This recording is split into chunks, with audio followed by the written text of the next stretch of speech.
Tim Moore here with TLC Pressure Washing. We're doing a roof cleaning today. Normally I don't get on roofs, but there's different circumstances for this particular roof. This particular roof really needs to be replaced. There's a lot of very squishy boards underneath, and it just really needs a replacement. But the folks that are going to be buying this house, due to a death in the family, it's going to end up being willed, and it has not had a lot of maintenance done on it.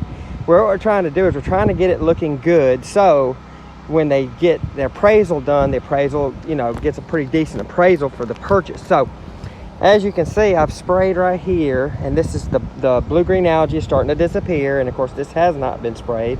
It's hard to tell because of the shade, but this is all dark.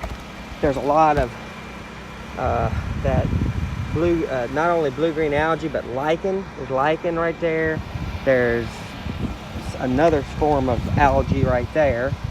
This will turn white, the lichen will turn white. What'll happen is after we've killed it, and man, you can start seeing it as the mix sits on it. We're putting a very light mix on all of this and a heavier mix right here where it's actually got a lot of blue-green algae. But this has been like 3 minutes, and I can already see areas that I need to get on the ridge and how everything else is clean. So this will look really good when it's done. It's not good for before and after pictures because this hackberry tree covers this. Not only does the hackberry tree cover this for before and after pictures, but this hackberry tree, what it does is every year it saps out and fall, kind of like a pine tree. So what happens is this will sap out, it'll get on the roof. He needs to cut these back so that it's not touching the roof, because that's number one, that damages the roof as wind does that. Number two, it lets bugs get on the roof and into the house.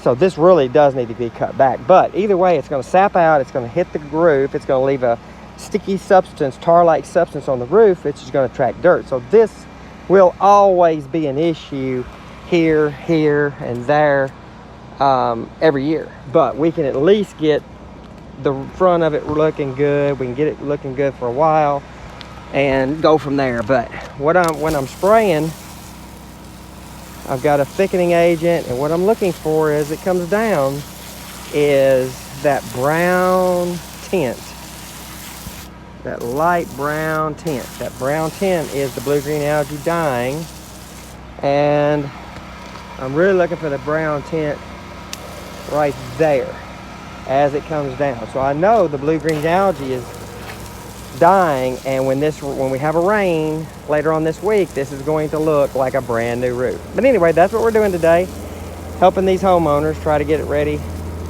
for purchase. Tim Moore, TLC Pressure Washing, roof cleaning in Murfreesboro, Tennessee.